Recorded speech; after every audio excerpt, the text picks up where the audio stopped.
Kita pernah mengalami masa ketika orang-orang tidak dapat cantik seperti keinginannya. Semua salon perawatan rambut tutup. Mereka yang merawat kecantikan pun harus diam di rumah. Masa-masa itu kita sebut sebagai pandemi. Nama saya Lolita Perez.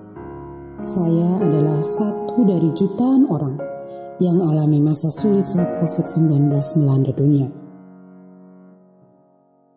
Sama seperti belahan dunia lain, kami di Papua, Indonesia, juga harus berjarak akibat virus ini. Bahkan dengan kekasih juga harus berjarak. Halo Pak, iyo, kita sudah sampai di salon. Iyo, soalnya belum sembuh, kena catok terus ini jadi aduh. Terus makan. Iyo, sip. Bersyukur suatu hari pemerintah menggalakkan vaksinasi. Tapi kami juga harap-harap cemas bagaimana vaksin ini dapat mencakup semua orang. Kami merasa ada jalan terjal yang dihadapi vaksinasi di Papua.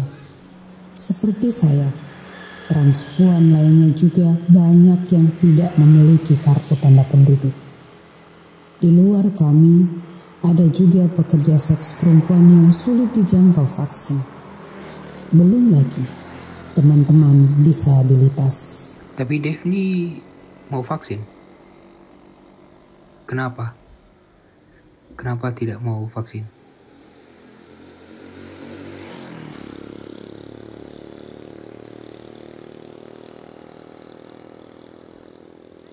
Awalnya teman-teman ini takut vaksin karena kan mereka tidak punya identitas, kartu identitas. Kita ini transpuan ya. Kadang kalau kita kelayanan kemudian dipanggil nama kita sesuai dengan KTP itu kan sesuatu yang ya mau dibilang bikin malu ya. Kalau saya pribadi saya malu ya. Kita udah cantik versi kita kemudian dipanggil sesuai dengan identitas gender kan menurutku itu sangat tidak manusiawi. Di luar itu banyak juga yang menolak vaksin dengan berbagai alasan akibat berita palsu yang bertebaran di media sosial.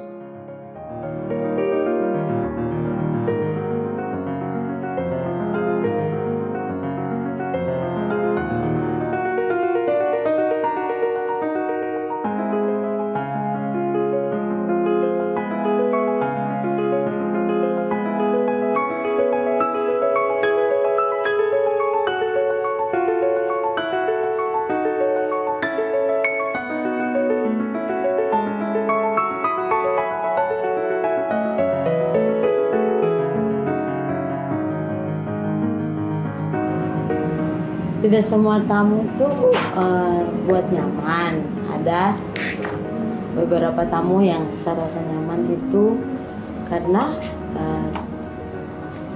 ketemu dengan saya, minum, ajak jalan, tidur, habis itu dikasih uang, dikasih pulang dengan baik-baik gitu.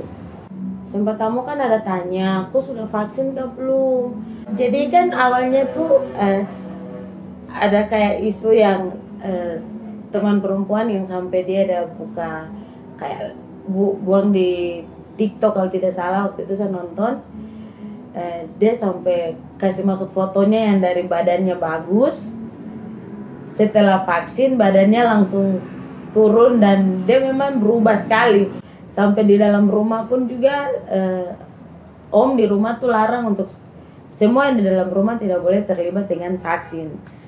Untuk melawan masalah ini, berbagai pihak pun bersuara.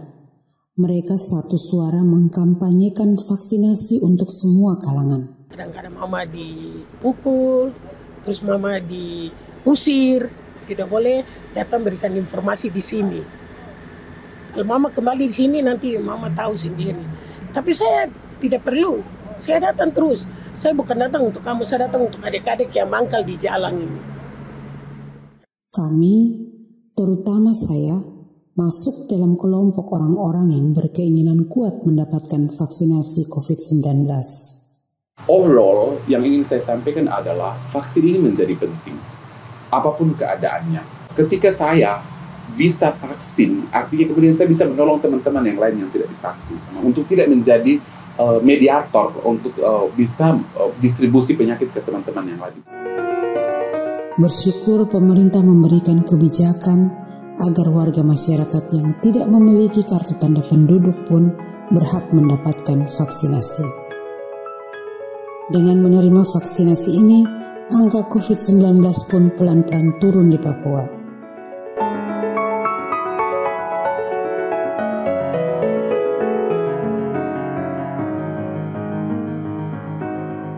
Tapi namanya saja puskesmas, kita tidak akan bekerja dengan sendirinya. Kita pun juga harus butuh peran-peran daripada lintas sektor, stakeholder yang ada, ya, karena pencapaian daripada vaksinasi itu bukan hanya orang kesehatan menurut saya, ya, karena biar bagaimanapun peran serta contoh kepala kampung, ya, Pak Lurah, atau lebih yang kecil lagi RT/RW setempat contohnya, atau tokoh-tokoh agama yang ada, supaya mereka yang dekat sekali dengan masyarakat, mereka yang punya masyarakat sebenarnya, lewat mereka bisa menyampaikan hal-hal yang baik, ya, tentang manfaat vaksinasi. Dan kami berharap dengan penyampaian itu, dan itu yang memang kita lakukan khusus di pantai, dan itu pun yang akhirnya menjadi ada satu kemajuan daripada pencapaian vaksinasi yang sudah kita lakukan.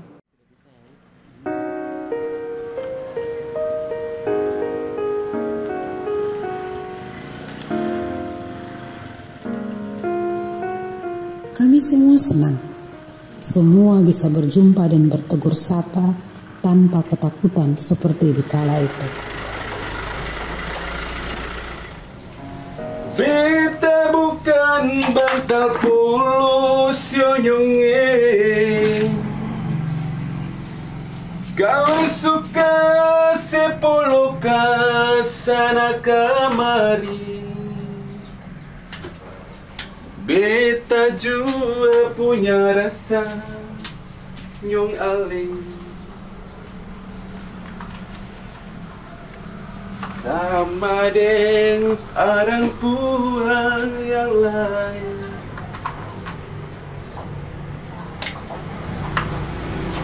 Cok, terang benderang menyulit.